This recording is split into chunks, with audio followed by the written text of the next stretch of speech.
Before we begin, take a moment to subscribe to the channel. Everything here is built on historical survival.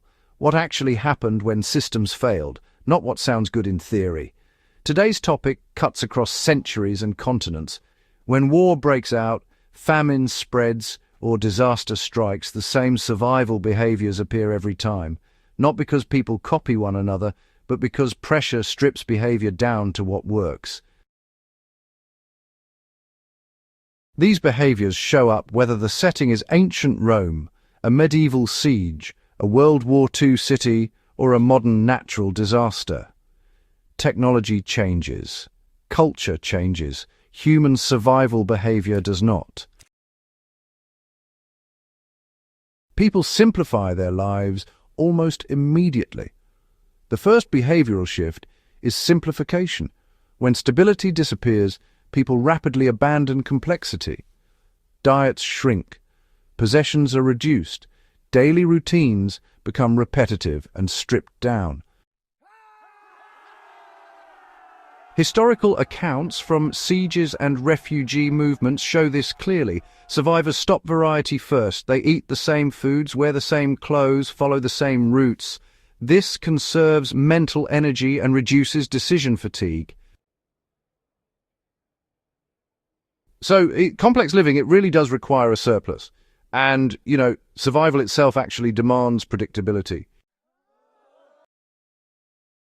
Contrary to what we might expect today, people who survive don't just wander endlessly, they limit their movement. Travel, in these situations, becomes purposeful, scheduled, and, honestly, it's often avoided altogether. In famine zones, those who moved around constantly ended up burning calories they simply couldn't replace.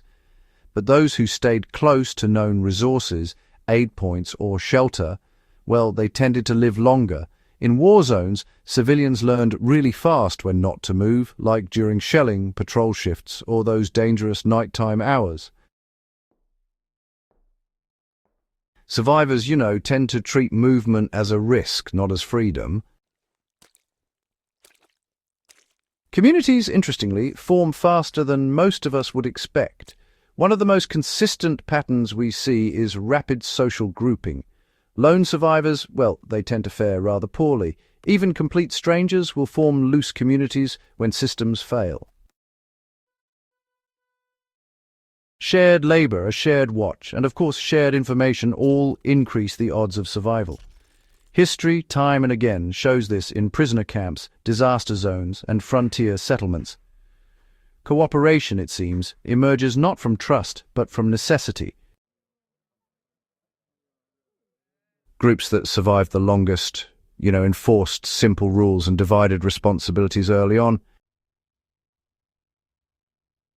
Initial reactions often include hoarding, but honestly, hoarders rarely survive long-term. They attract attention, exhaust their supplies quickly, and they end up isolating themselves. Survivors, more often than not, transition to rationing early. They take the time to calculate their consumption, hide reserves, and, importantly, plan for tomorrow rather than just today. Historical famines are filled with accounts of people who died with nothing because, they ate too much too fast. Survivors, on the other hand, treated food as time, not comfort. Routine appears everywhere. Fixed times for meals, rest, work, and watch, they help reduce anxiety and maintain function. Military and civilian survival records really emphasize routine as a stabilizing force. When days blur together, routine preserves mental health and group cohesion. Chaos kills morale, routine preserves it. Noise, light, and attention draw danger in every environment. Survivors instinctively reduce their footprint. During wars, civilians avoided lighting fires at night or gathering in large groups. In disasters, survivors moved discreetly and avoided broadcasting resources.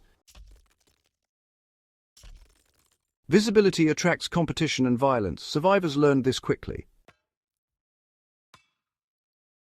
In every crisis, those with practical skills outlived those with physical advantages. People who could repair, cook, organize, or mediate conflict became essential.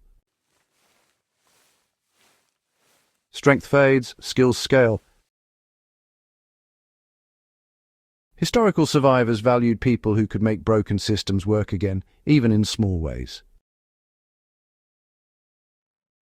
Perhaps the most universal behavior is acceptance. Survivors accept that normal life is gone. They stop waiting for things to return to normal and begin operating within the new reality. Those who clung to old expectations suffered more. Survivors adapted psychologically before they adapted physically. This mental shift appears in diaries from wars, famine records, and disaster interviews across centuries. These behaviors aren't taught. They emerge. They appear wherever survival is tested because they reduce risk, conserve energy, and preserve social cohesion. Survival isn't about being exceptional. It's about becoming simpler, quieter, more deliberate, and more connected.